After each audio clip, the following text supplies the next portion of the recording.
Oi, gente, tudo bem? Boa noite. Hoje aqui é sexta-feira, dia 29 de agosto. Lembrando do Agosto Branco. Incentivo você, né, a cuidar do ar coletivo, a cuidar dos seus pulmões, a se amar, né? Agosto Branco é o combate ao fumo, ao cigarro, mas eu prefiro colocar como a preservação do ar coletivo, isso, e da pureza do ar e do seu próprio autocuidado, do nosso autocuidado. Enfim, o que eu senti no meu coração agora de compartilhar com vocês é sobre a vida sentimental. Hoje eu peguei um esmalte e esmaltes hoje em dia tem nomes, né? Nomes divertidos, enfim. E alguns têm frases. E esse esmalte, ele tinha a frase assim: solteira sim, mas sozinha nunca.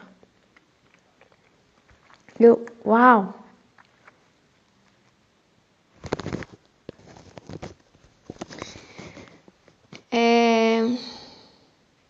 Eu senti essa frase quase como um soco no estômago, sabe? Como sei lá, uma pancada assim, né? Porque é a maneira como a mulher tem sido apresentada, como a mulher tem sido vista, a maneira como a mulher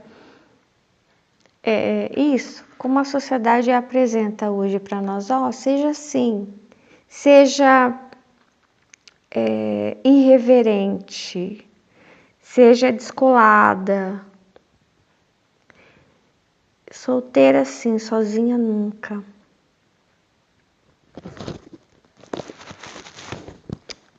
Enfim, e aí eu pedi uma palavra para Deus para ver se Ele queria mesmo que eu falasse sobre isso.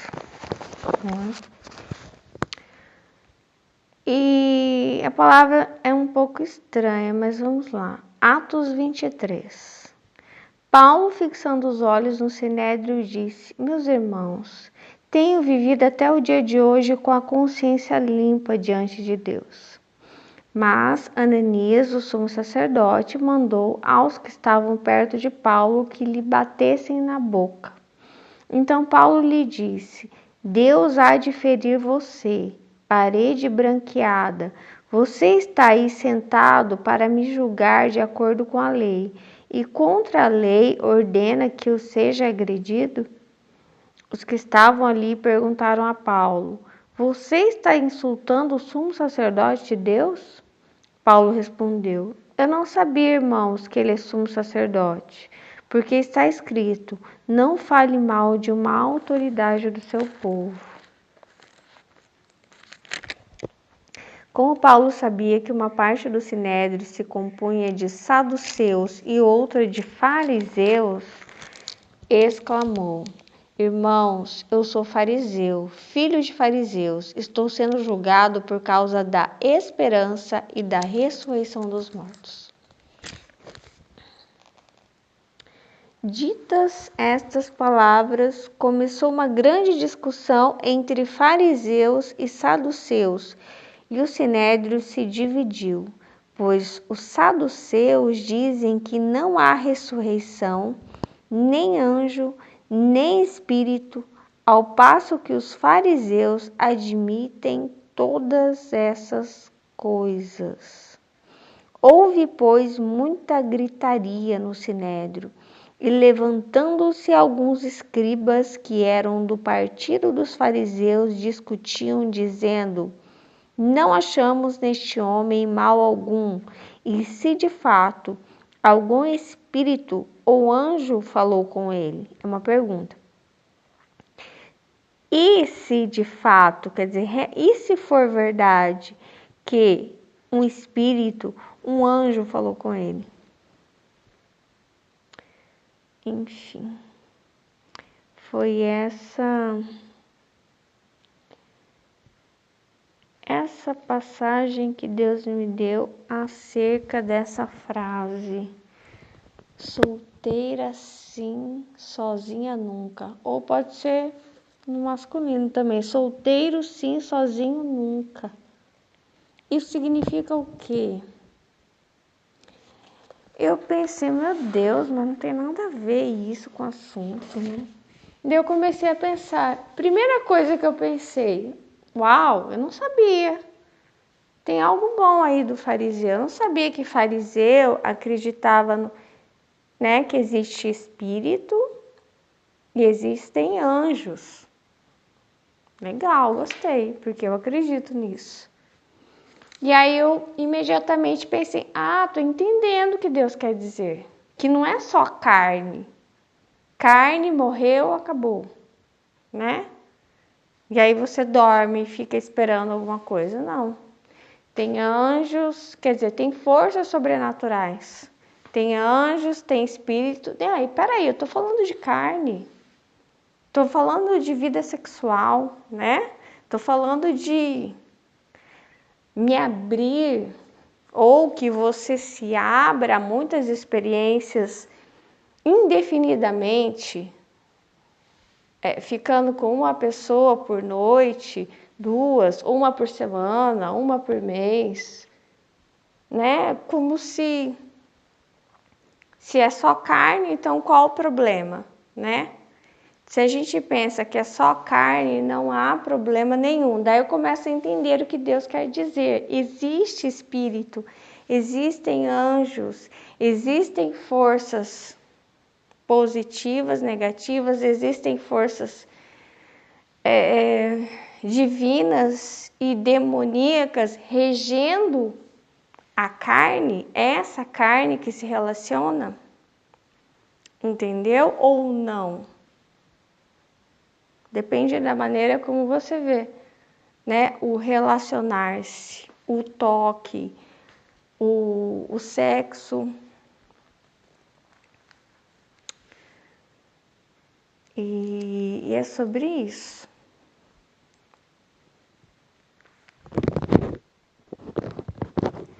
Porque é como se você acha que é só carne, realmente talvez não haja problema nenhum, a não ser as doenças sexualmente transmissíveis, né?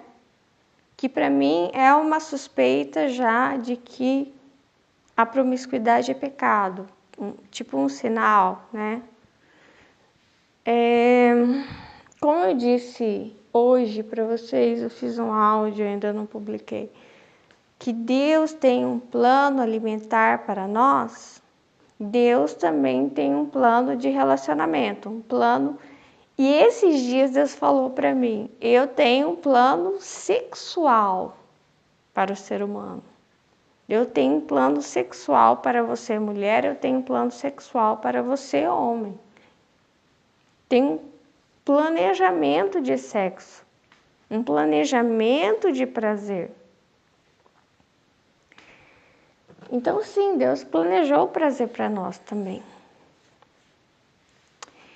Mas só que quem acredita que é só carne, então você lava e tá novo, desde que você cuide para que não pegue uma doença sexualmente transmissível, né?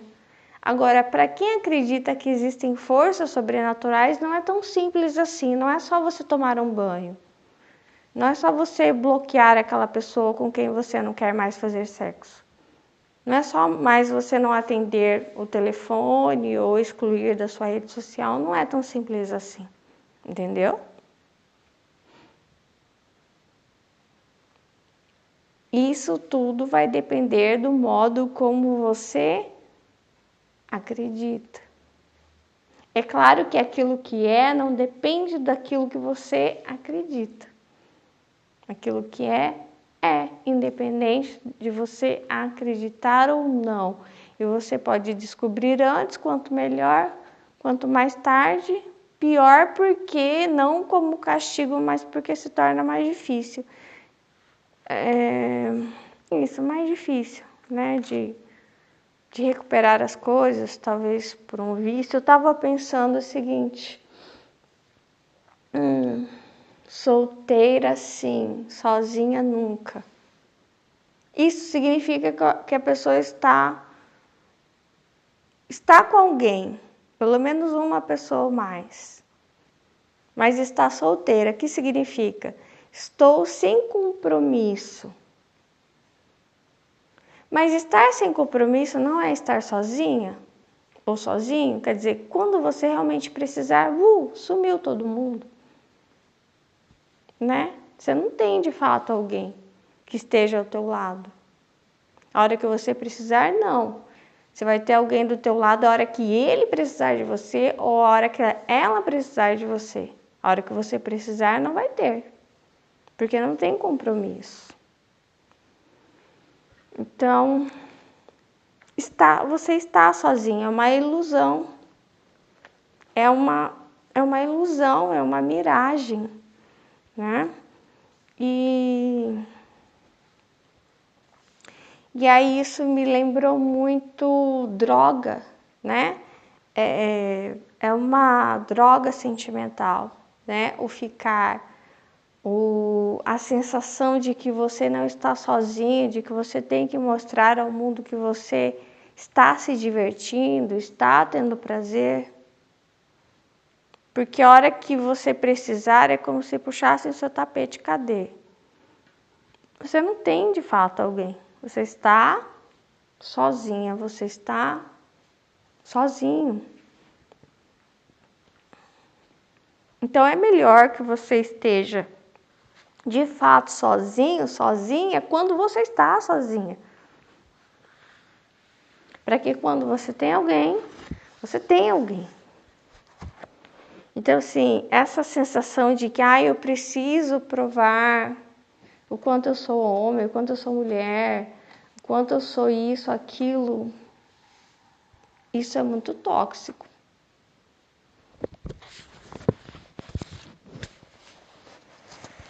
Eu de fato nunca senti necessidade de fazer isso. E já fui cobrada. Eu lembro que a primeira vez que me cobraram isso, eu era bem novinha. Eu tinha, deixa eu ver quantos anos eu tinha. Eu acho que eu tinha entre 12 e 13 anos.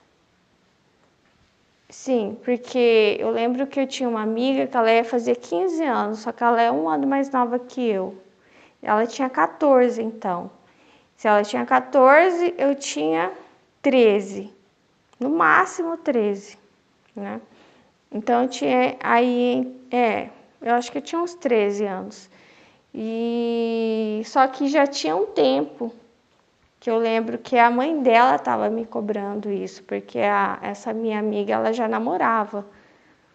Desde 12, 13 anos ela já namorava. E aí às vezes eu posava na casa dela e a mãe dela começou a falar assim: por que você não tem um namoradinho? Então, assim, essa cobrança existe, tanto para a mulher quanto para o homem. E é muito tóxico isso, porque isso te leva a ter qualquer coisa, entendeu? Agir por desespero, o que não é legal.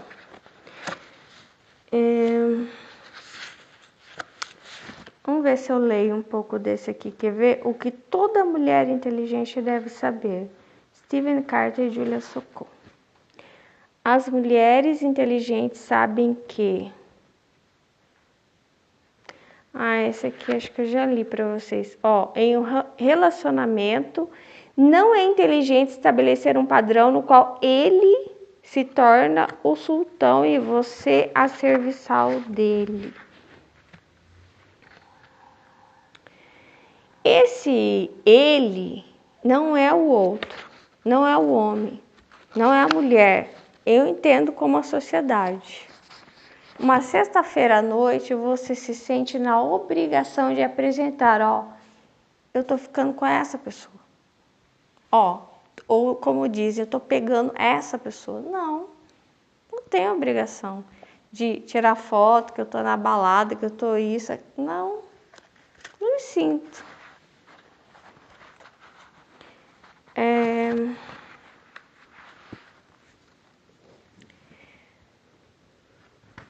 As mulheres inteligentes sabem que, se você realmente adora cozinhar, cozinhe para seus amigos e não para o homem com quem você está saindo.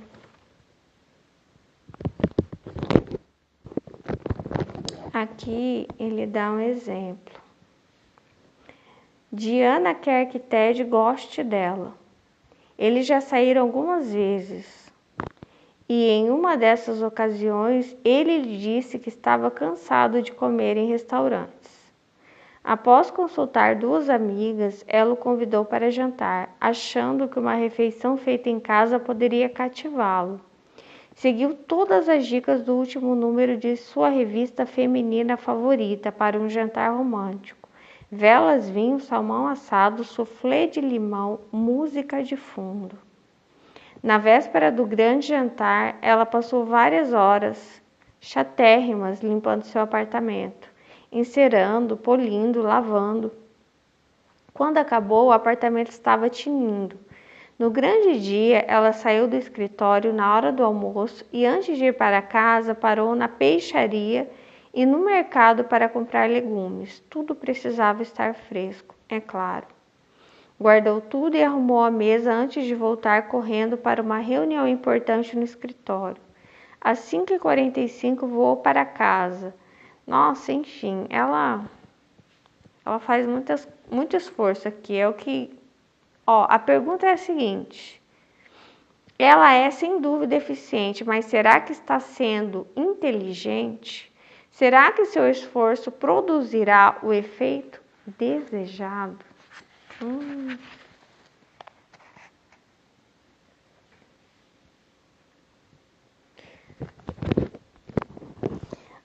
As mulheres inteligentes sabem que, se ele se apaixonar por você, vai ser pelo que você é e não porque você sabe grelhar um bife. Uma refeição feita em casa, por mais perfeita que seja, não é mais o melhor caminho para conquistar um homem. Você pode brincar de casinha com o seu marido, mas não com o cara com quem você está saindo. Uau, essa é a frase. Eu não sabia como chegar nisso para explicar, porque minha mãe sempre falou sobre isso para mim. Essa questão do esforço, de não ter reconhecimento, de estar fazendo algo que não é necessário, não é o momento certo. Existe momento para tudo. É que ele fala exatamente isso que eu queria dizer. Você não pode brincar de casinha com o seu namorado, com o seu noivo. Brinque de casinha com o seu marido. Então, depois do casamento é o momento certo para fazer todo esse esforço. Aliás, para fazer sexo e para fazer muitas coisas. Não antes.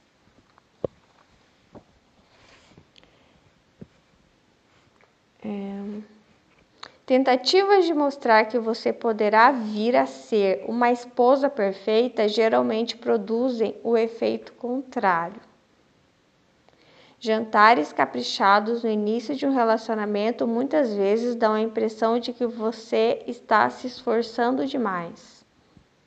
Além de não ser necessário, não é inteligente ficar exausta para impressionar um homem.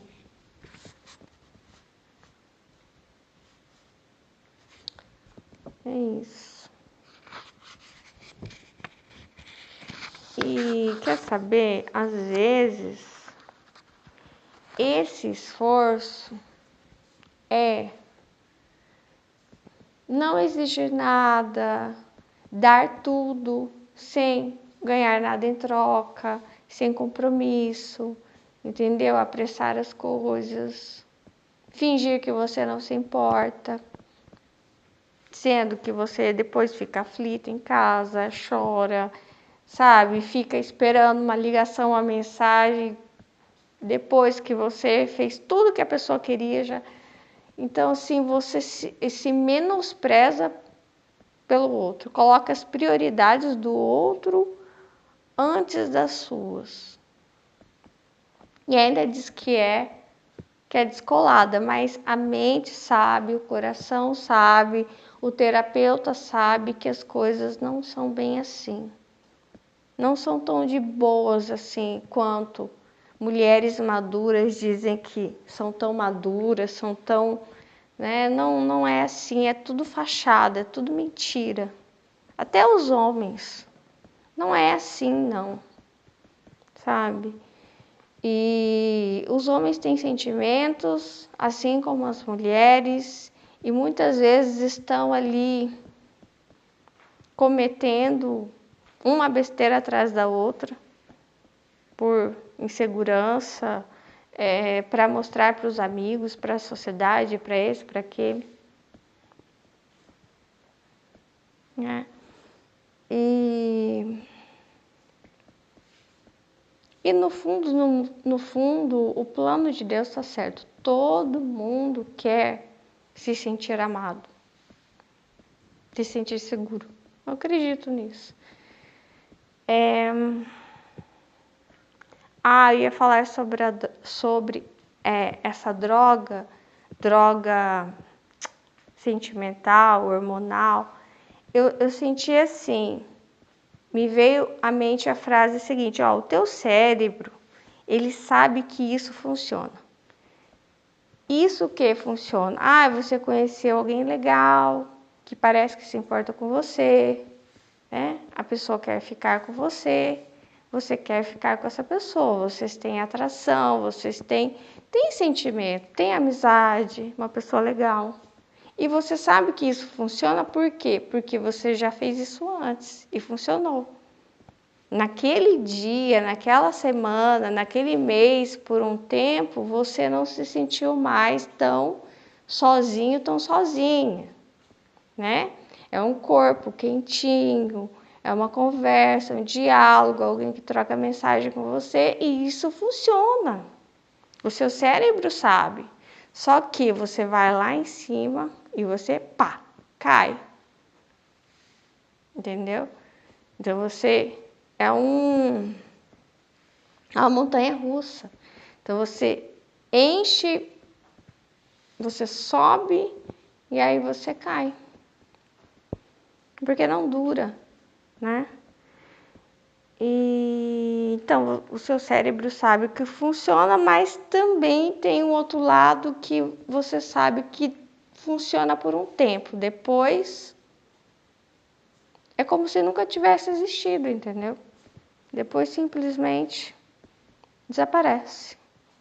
E pior, deixa marcas, né? Então, por isso que a pergunta de Atos, era Atos 3, que Deus mostrou sobre, existem anjos, existe algo além da carne? Para quem acredita que é só carne, então é só cuidar da saúde, para não pegar uma doença sexualmente transmissível e tá tudo ok. Agora, para quem acredita que existe um lado espiritual, então, peraí, não é tão simples assim, né? Não é só, eu não fiquei grávida, eu não engravidei ninguém, Não, tá tranquilo, né? A gente não vai se ver mais, mas não é tão simples assim. Tem um lado espiritual. Aí é outra coisa, depende da maneira como eu disse, né? É só carne ou tem espírito também? Aí cada um acredita, né? No que queira, mas como eu disse, as coisas são como elas são, elas não precisam da nossa crença, né? É isso. Então, eu aconselho que você seja bem verdadeiro, bem verdadeira com você mesmo, com você mesma. Não se engane mais, chega de auto-engano, sabe? Chega. Chega um momento que a gente tem que começar a se preservar, né? Eu lembro que eu fiquei chocada uma vez.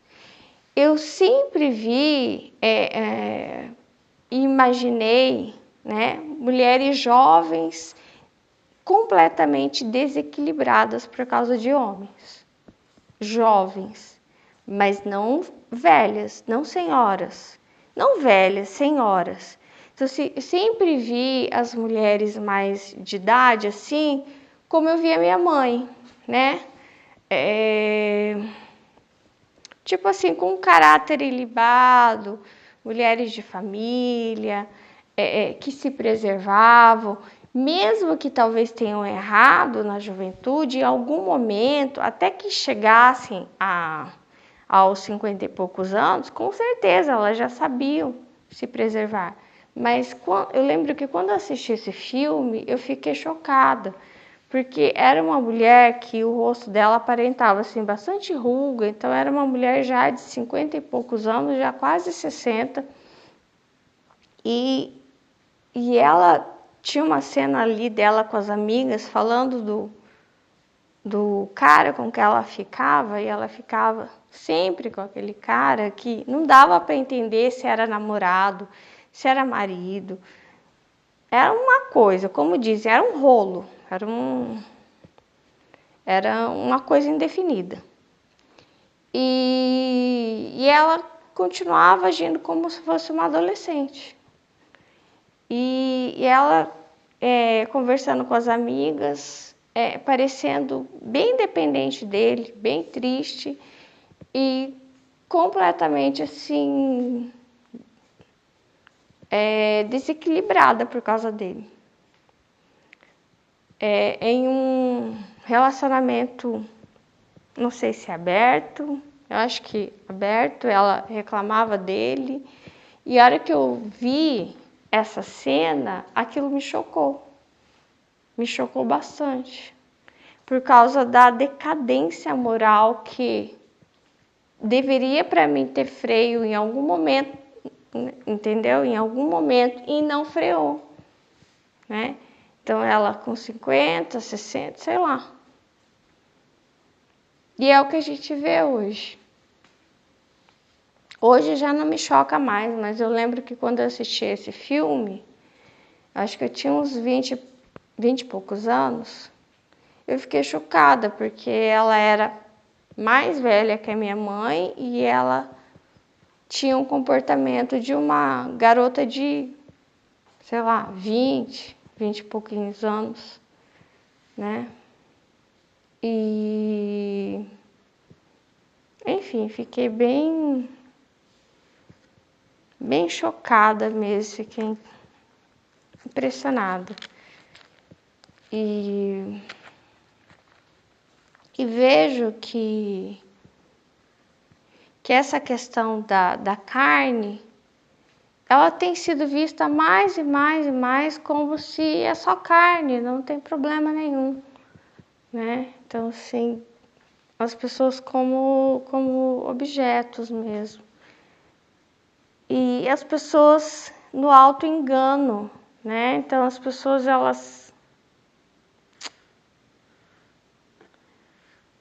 elas abandonam o compromisso, elas abandonam valores, a família, como se elas quisessem provar para elas mesmas e para o mundo o quanto elas são maduras, quanto elas estão livres de padrões tradicionais, né? Só que, engraçado, eu não acredito. Toda vez que eu vejo alguém que vem, sabe, e apresenta essa liberdade de compromisso, liberdade de valores e mostra assim, nossa, eu sou completamente feliz. Eu não, sabe, não cola para mim, não cola, não acredito. Eu não acredito. Sempre vejo a pessoa chorando no secreto, chorando, triste, sabe? Eu não consigo acreditar nisso. Além do que eu sempre vejo a decadência espiritual, né? Que é muito mais grave que da carne.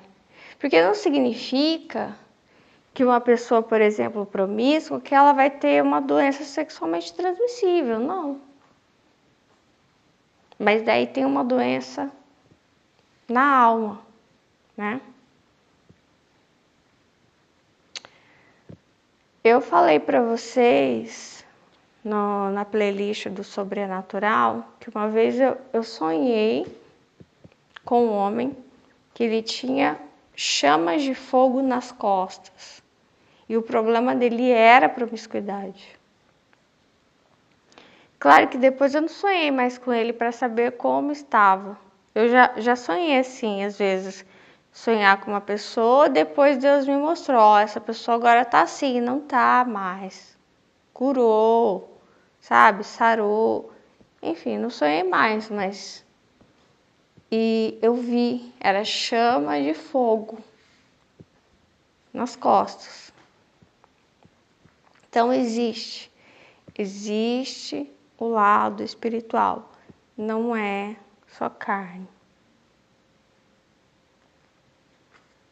É isso, Deus abençoe a sua vida, ore pelo seu corpo, fale com Deus. Deus tem um plano para você, para sua vida sentimental, um plano sexual também. Deus tem plano para tudo que você esteja precisando. Mesmo aquilo que possa parecer que está bom, pode ser melhorado. Eu acredito nisso. Eu não tenho resposta, mas Deus tem, então fale com Ele. Tchau, Deus abençoe vocês.